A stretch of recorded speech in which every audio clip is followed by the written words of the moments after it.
ஊரில் ஒரு உட்கட்டர் இருந்தானா. அவன் காட்டில் போய் மரத்தை வெட்டிட்டு அதை விற்று he was eating. அவன் ஒய்ஃபும் ஒரு நாளைக்கு காட்டில் போய் வெட்டுன்னு வெட்டினான். he became very tired. ரொம்ப டயர்ட் ஆகிட்டான்.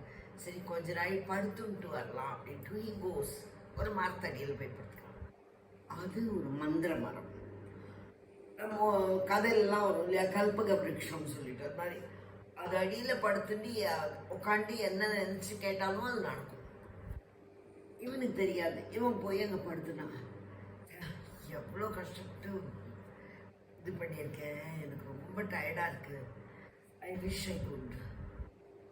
ஒரு இந்த இடத்துல நல்லா கட்டாந்தரை இல்லாமல் நல்லா ஒரு பெட்டு இருந்தால் எவ்வளோ நல்லா இருக்கும். சாஃப்ட் பெட்டு, மேலெல்லாம் அப்படியே பஞ்சு மாதிரி இருக்கு. ரொம்ப படுத்துனா அப்பா அடி சுகமாக இருக்கு. காலெல்லாம் வலிக்குது. காலை பிடிச்சி விட்டுறதுக்கு ஒரு ஆள் இருந்தால் எவ்வளோ நல்லா இருக்கும்.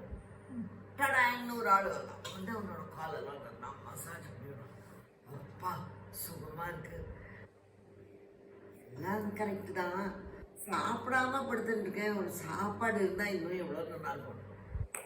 தங்க தட்டில் எல்லாம் வெரைட்டி ஆஃப் ஃபுட்டு வருது. நல்லா சாப்பிட்டுட்டு ஜம்முன்னு ஹாப்பியாக படுத்துன்னு காலை நீட்டி படுத்துட்டுறோம்.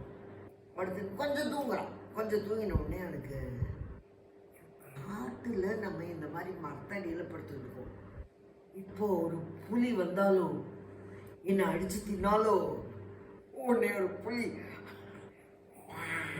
வருது வந்து அவனை நல்லா அடித்து தின்னு. ஸோ அவன் மரத்தடியிலிருந்து அவனுக்கு நியாயமான ஆசைகள், டயர்டாக இருக்குது படுத்துக்கணும் சாப்பிடணும்லாம் கேட்டபோது நடந்தது.